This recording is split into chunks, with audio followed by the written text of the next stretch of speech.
What's up, YouTube? Georgia Silver Hunter back here in 2025, and we're going to kick off the year with a big one.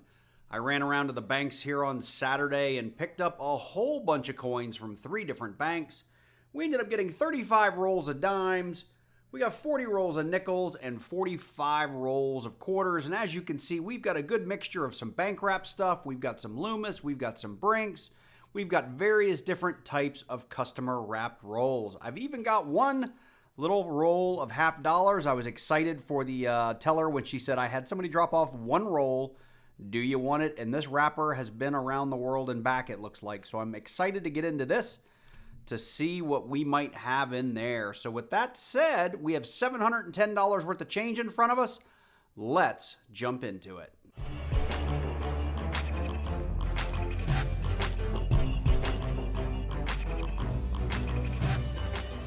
So we're going to go ahead and get into this one lonely roll of $50 here because it'll be the easiest and fastest thing to hunt of all of this change. So let's take a look.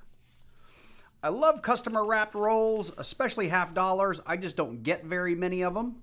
And I think I already see something special right here about in the middle. Yep, we've got a silver to kick off the year. One roll, one silver, and it looks like it's a 90. Let's check it out. Oh, it flipped over. I wanted to see the mint mark. We've got ourselves a 1964. Really checked to see if there was a mint mark. We didn't have one, but a 90% silver out of one single roll. I will take it all day. And this is why I love customer wrapped $50. I just don't find them very often. Normally when I do, they're already in fully returned boxes. And you know that's from another hunter. So anytime I find a teller that says, I've got one roll or 6 rolls or 10 rolls, I get really excited. So I'm going to go ahead and put this to the side, but we are already kicking off 2025 with a big hunk of silver. Let's do a real quick hunt here of everything that's left to see if there's anything interesting. 84. There's a 74D. Let's see if we've got ourselves a DDO. We do not. So 71D, that could have a DDO on it, but again, this one does not. Lots of bicentennials. There's another 74D. No double die on that one. And that is a 99 and an 81, so nothing else there. All right, well, give me a second. I'm going to go ahead and jump into these dime rolls. I'm going to open a handful of them for you here on camera, and then I'll go off camera and only bring you in if we come across something. I'm likely just going to silver hunt. I may look for a few things, but I don't plan on spending a whole lot of time on these dimes. Okay, well, let's get into a handful of rolls of dimes for you. We'll grab this guy. We've got a Loomis. We'll grab this one. It doesn't have any tape on it.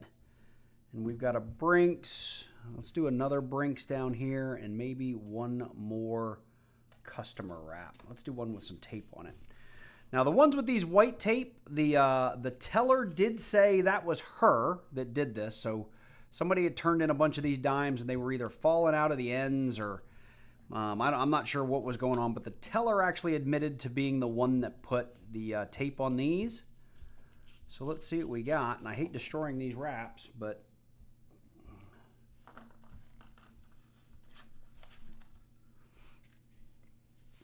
and right now with you guys, we're just going to silver hunt for now. I'll go back through at least a handful of these to see if we can find any interesting things like reverse proof, or really it's the, what is it we call it? It's the proof reverse on, I think it's the 68, 69, and maybe the 70. I always get the years mixed up.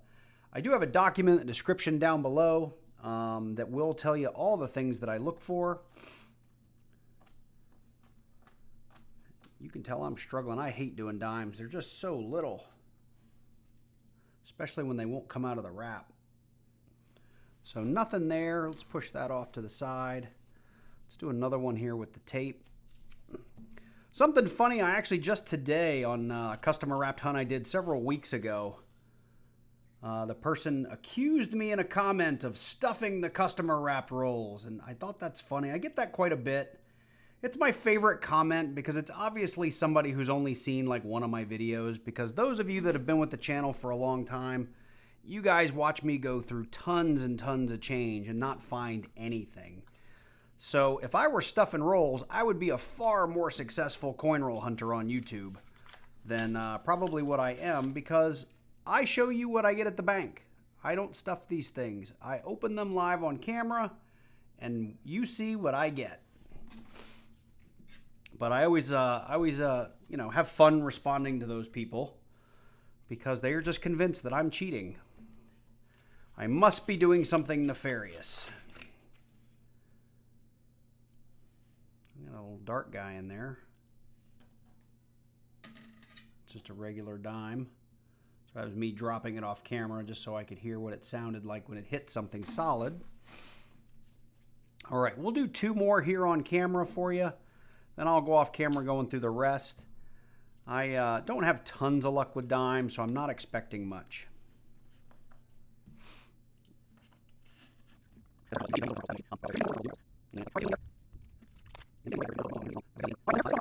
Well, unfortunately, those dimes did not produce anything. Honestly, I only looked through the first 4 or 5 rolls for the various errors that are out there. There's only a handful of them. And I did want to get onto these nickels because I'm a lot more excited to get into nickels and quarters, and mainly hunt dimes for that silver. So maybe next hunt we'll find a little. Not this one, but with that said, let's go ahead and crack open a couple of rolls of nickels together and see what they look like. All right, well, same drill. We're going to go ahead and pick a few random rolls here. And there's a Loomis. Do I have a Brinks? I do. And what other type do we have? That looks like a different type, and I got one down here. So I don't know if I'll go through all of those with you, but let's get a couple open here and just see what we have. If it's a bunch of new nickels, a bunch of old nickels. It's always a crapshoot with customer wrap because you just don't know where they're coming from.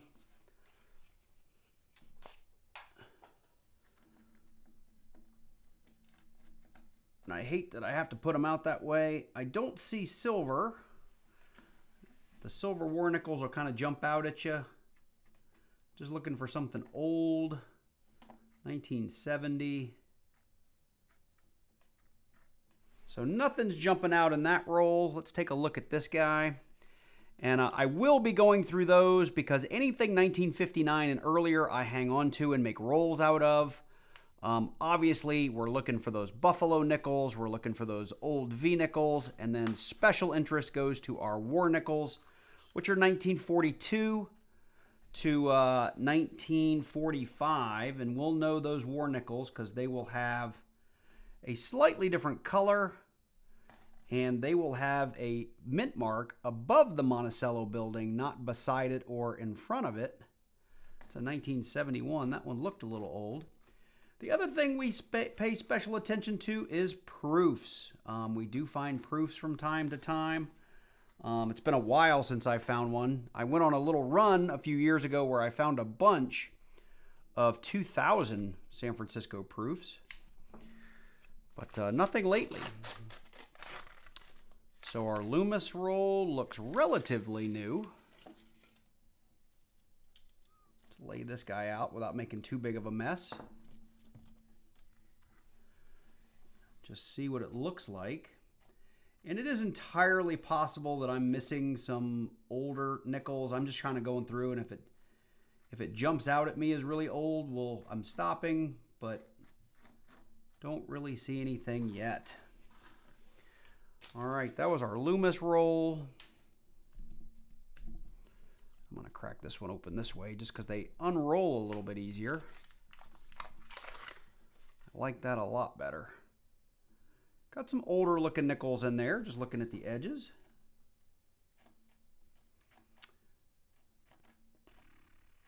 '77, '64, that's a decent looking old '64.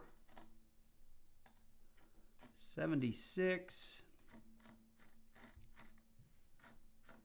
Nope, nothing too old in there.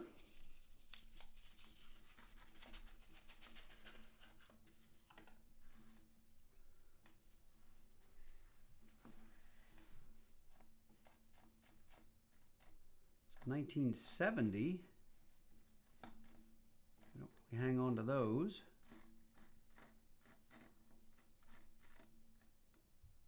1988.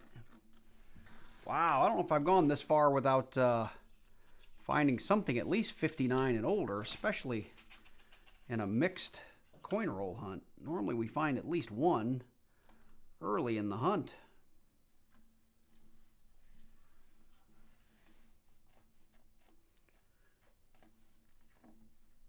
There we go. We got a 1957. Now, I'm able to go through those as quickly as I am because those older nickels will look a little bit sort of duller, and you can see just how worn the reverse is. We've obviously got the Denver mint mark, but there's a 1957. So one find for you there on camera. Nothing special. I do create rolls of them simply because I'm trying to create a collection of full rolls of 38 to 59. So if you're not a collector, the main reason you might do this is to find errors that could be worth a few bucks or hunting for silver. So with that, I'm going to go ahead and go off camera. I'm going to go back through all of these nickels, hunting for things I may have missed, including our errors varieties. As I said, San Francisco proofs, I didn't see any, and it's possible I missed some older nickels. I'll go ahead and get into these next, and I'll bring you in as I find things. So I'm cleaning up those 5 or 6 rolls that we opened at the beginning of the nickels, and I basically have been creating a tube of them and laying them out to make it easier to get through. Now I've already seen both sides of this nickel, but wanted to bring in the way it came up for me as I was going through it. We saw that Denver mint mark. It did look a little bit older here, and when I flipped it over, we've got ourselves a 1955. Now had this been the Philly, we'd have a semi-key date, I believe. Which means it's pretty low mintage, or one of the lower mintage Jefferson nickels. We've got the Denver. Now, according to our Strike It Rich with Pocket Change book, there is a D over S mint mark, and I checked this one pretty thoroughly under the scope. I'll go ahead and show it to you since you're here. We don't have it because there's that D. I do see a little bit of something out here, but it doesn't have enough of an S up above it to be the D over S mint mark. Oh well, it's still a keeper. It's a 1955 Denver. So I just started dumping out the next 5 rolls. I had 2 Loomis rolls that I just did, and I started laying out this customer wrap roll here. You can see our $2 in nickels, and the second coin flopped out. We've got ourselves a 1944 war nickel. Now we know this is a war nickel because it's between 42 and 45. 42 you have to be very careful of. I mentioned it earlier. You're looking for that mint mark above the Monticello building. But this war nickel's actually in pretty darn good shape. I don't recall if this is going to be an upgrade for my nickel album or a filler, but we're definitely going to take a look at that at the end of the video. But excited to have a war nickel on the hunt.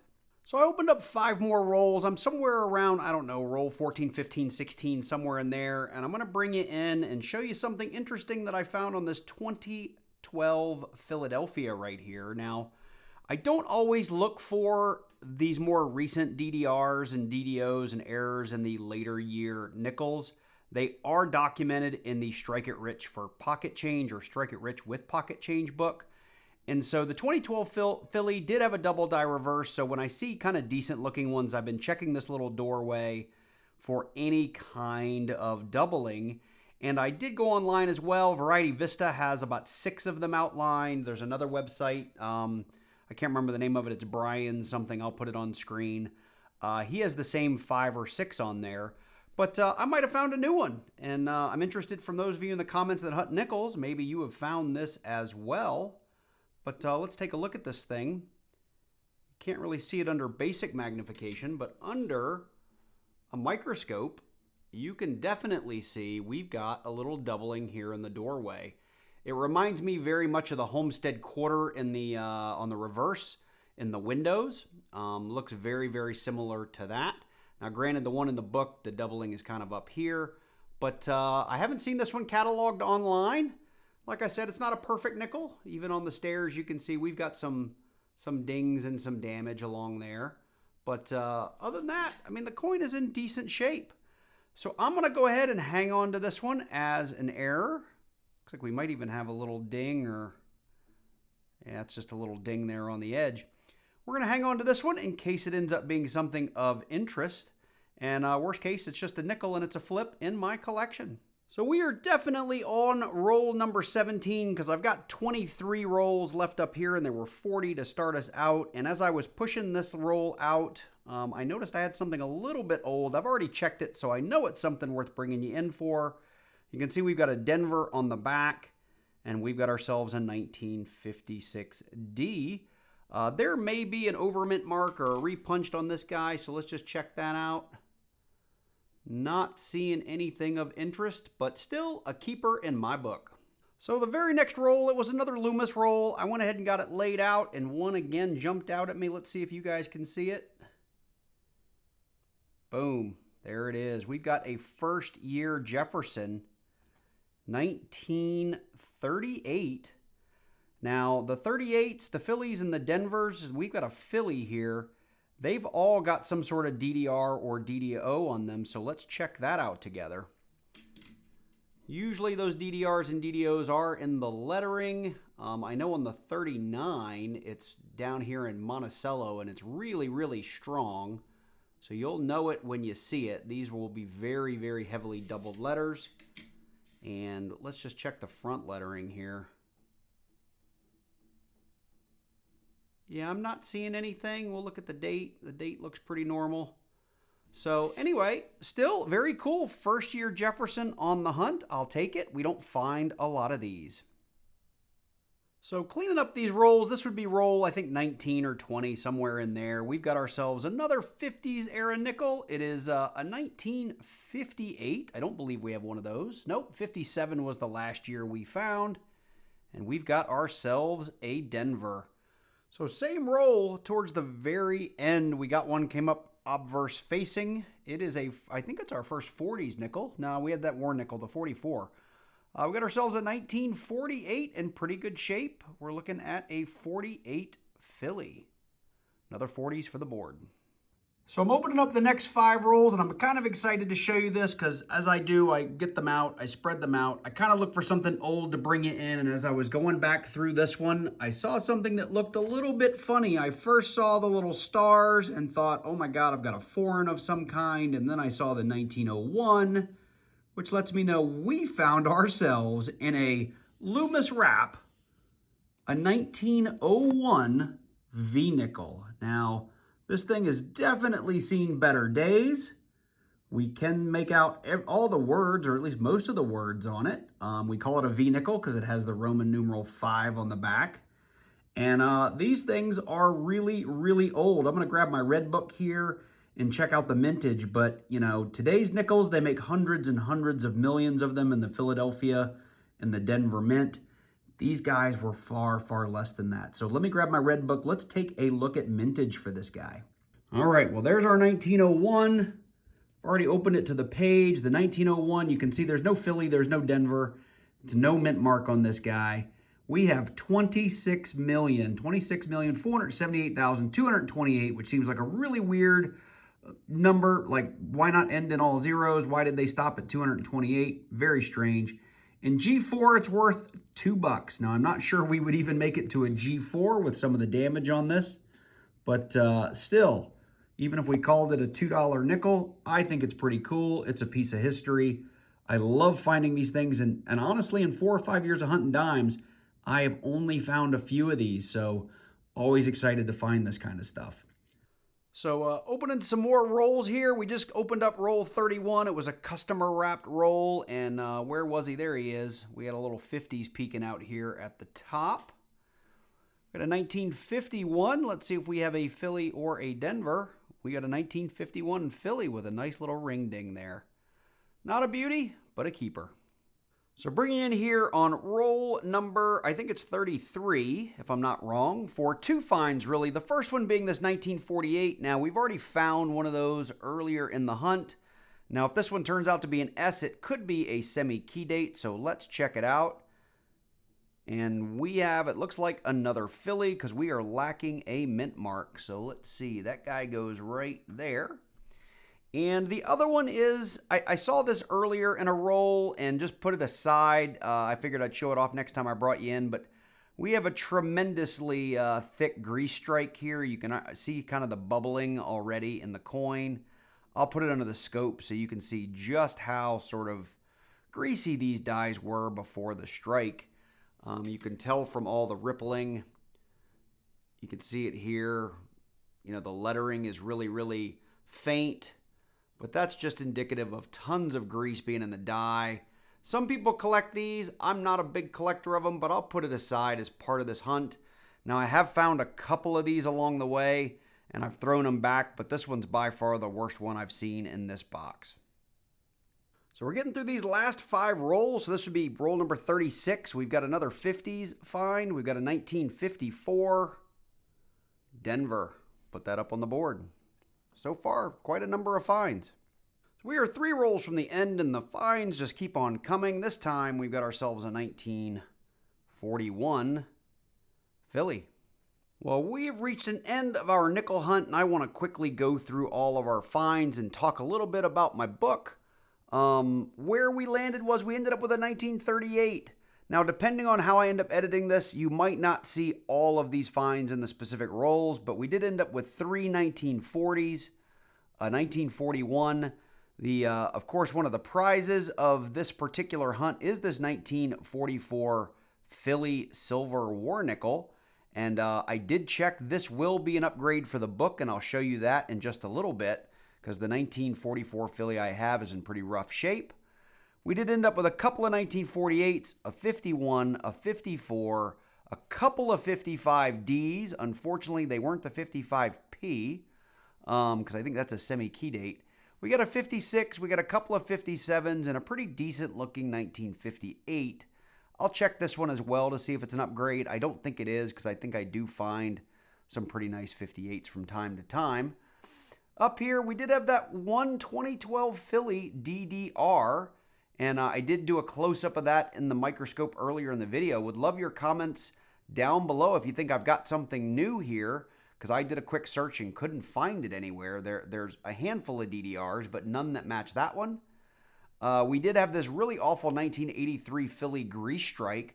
I don't think there's any real value there, but it's kind of interesting. I may flip it up and just hang on to it because I think it's a cool find. And I did get a couple of really blinging 1965s, 63s, 64s. Unfortunately, I checked and I already have really nice versions of these in the book, but they were just so nice I wanted to pull them aside to show you guys.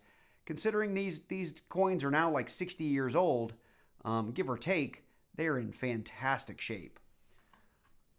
So the real prize, though, of the hunt is this 1901 V-nickel. You just don't see these anymore, and I've only found a handful of them in circulation. I want to say in the past, these have also, when I found them, have come out of like customer wrap rolls, but you can find these just about anywhere. It's just if you get the right roll and you get lucky, but you just don't see them that often. So this 1901 will definitely go into the collection. I did show the mintage earlier in the video. I'll go ahead and throw it up on screen for you. But this is like finding a needle and a specific needle in a stack of needles, right? I mean, this is just crazy to be finding this in circulation. 123 years old, or at this point, 124-year-old V-nickel. So very excited to have it. Real quick, I will show you within the book my 1944 Philly that we're replacing here. You can see that guy just looks so much worse than this one. A lot more detail on this one, so we'll be popping that 44P out, sticking him in here, and we do need to start a new silver chest for 2025. But for now, I'm going to go ahead and put this one on top of my 90% silver half we found earlier in the hunt. So with that, let's go ahead and jump into all those quarters. I know I've got my red book out and my Strike It Rich book and all that stuff. Oh, and while I have you here, a lot of people have asked, what do you do with all these 38s through 59s? Well, if you look back there in the very back, I have a shoebox with all the labeled tubes. So from 38 to 59, I'm creating tubes of these things. And what I'd like to do over the years is just continue to, make at least one full tube of Philly and Denver of each specific year, keeping the best ones. So once we fill them up, and anytime we find a new one, we'll just replace a bad one with one of the better ones we find in a future hunt. So anyway, now we're going to go ahead and get into all of these quarters. Okay, well, what I'm going to do is I'll be pulling out like 10 rolls of quarters at a time from our, I even forget what we had. I think it was like $450 worth of quarters here, just so I can keep track of roll numbers. I'm going to go ahead and open a couple of these rolls here live for you on camera, and we'll take a quick look just to see if we see any silver or anything really blinging that pops out at us. And I want to tell you guys, if you are new to coin roll hunting, quarters are a really nice place to start because there's just so much to look for. There's W quarters, there's San Francisco proofs, San Francisco business strikes. Those W's, just so you guys know, 2019, 2020 were the only years they made those. There's silvers, you're going to find foreigns in there. And there is a whole ton of errors and varieties, DDOs, DDRs, that sort of thing. So, again, I do have a document in the description down below that has all the stuff I hunt for.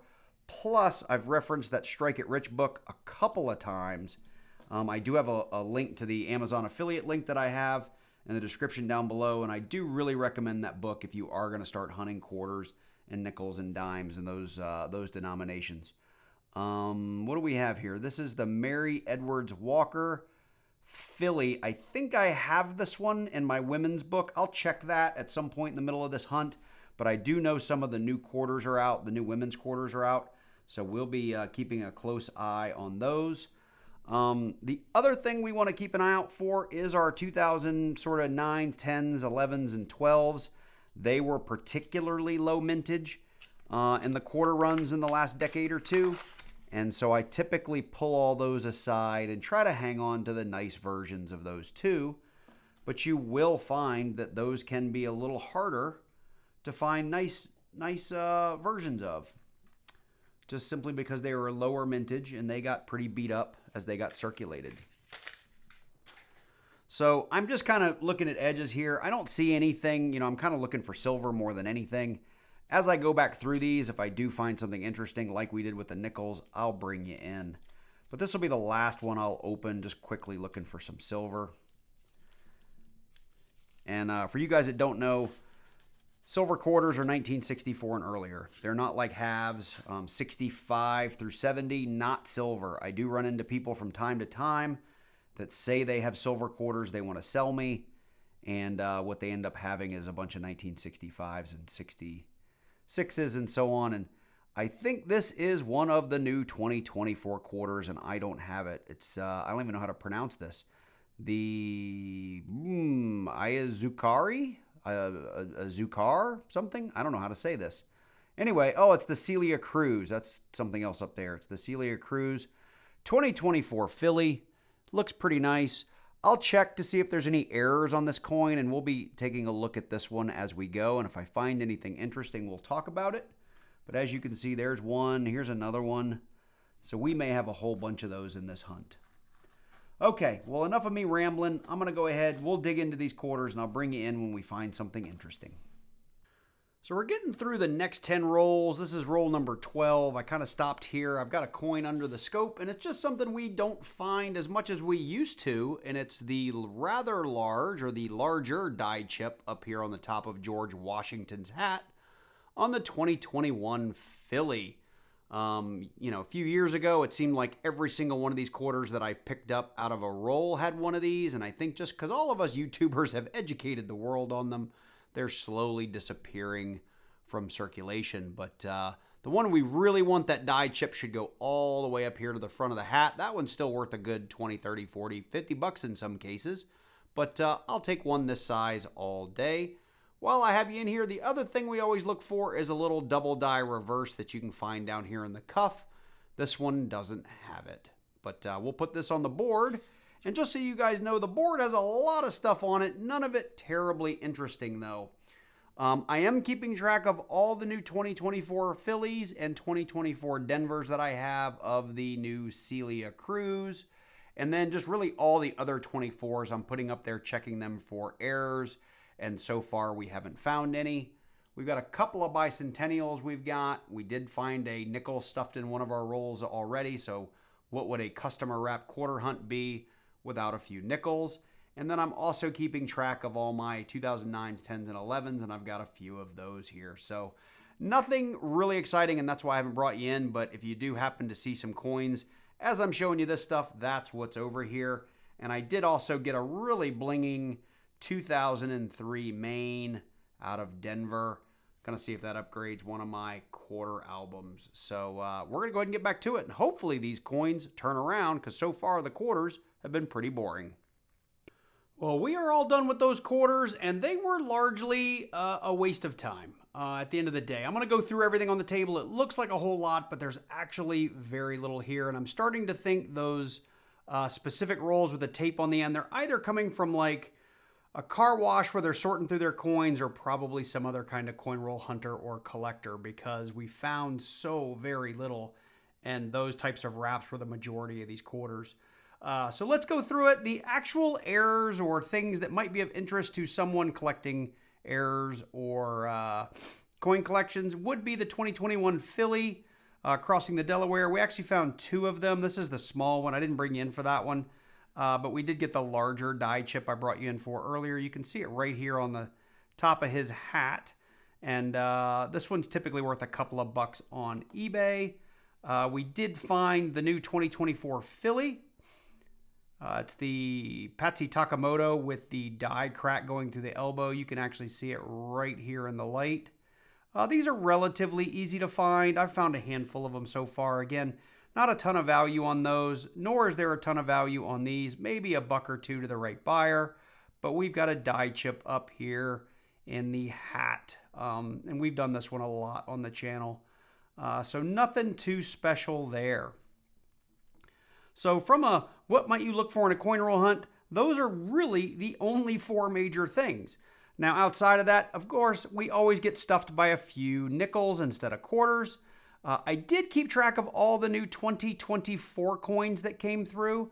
And this new one, I always forget which one, it's the Celia Cruz. I got 20, 40, 60, 80, 102 Phillies and one Denver. On the Hope quarters here, these are the Reverend Dr. Paulie Murray.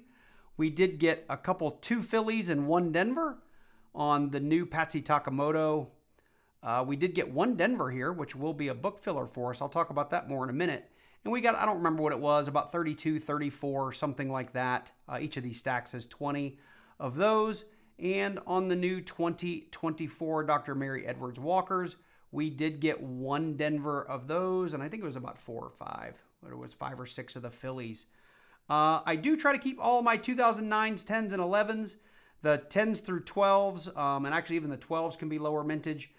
There's a handful of these I'll keep in tubes, but these really ugly busted ones that are all dinged up, they'll go back. But I just wanted to show you how few of those we found in all of those coin rolls. We did find a handful of 2009s.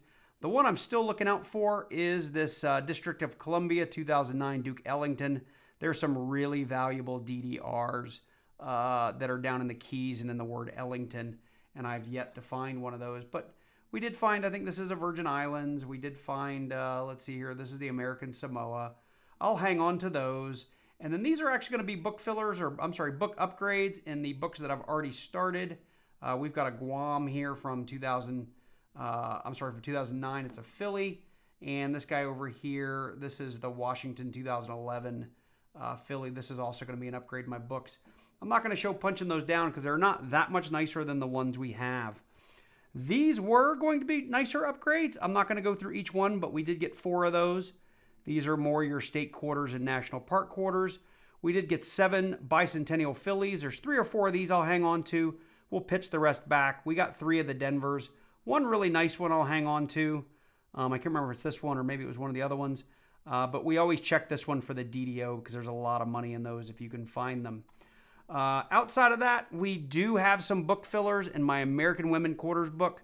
There's a couple of the Philly upgrades I need, and I did need all of these Denvers, and that's one reason they're separated from the rest of them. So every single one of these will get punched down in the books. Just to show you really quickly, and this is one of 2 that I've started for my kids. I've got full runs of quarters for them, but you can see I've got some holes in the 2024 area, so those will be, like, I think we can upgrade the Patsy Takemoto Philly. On the other book, I know we need the Denver and so on and so forth. So we are currently working on these. What else can I say? The really cool star of the show was getting one roll of customer wrapped halves and getting a 1964 Philadelphia from the very beginning. That is always awesome. So we're starting off the year with some silver. Of course, the other really great find of the hunt was this 1944 Philly silver war nickel, 35%. We'll be adding that to the silver chest for 2025. And honestly, my favorite find, even though the value's not the same, is this piece of history here. It's in horrible shape, but a 1901 V-nickel, I just don't find a lot of these in circulation. So to get one of these is kind of a really big deal for me. So excited to have this V-nickel, and that's something I'll put in one of the tubes I've started, because I have purchased some V-nickels in the past, so I've got a tube of these started already. And with that, we have reached the end of our hunt. So like I said, apologies, the quarters were really kind of bad, but that's what happens sometimes when you get customer wrap rolls.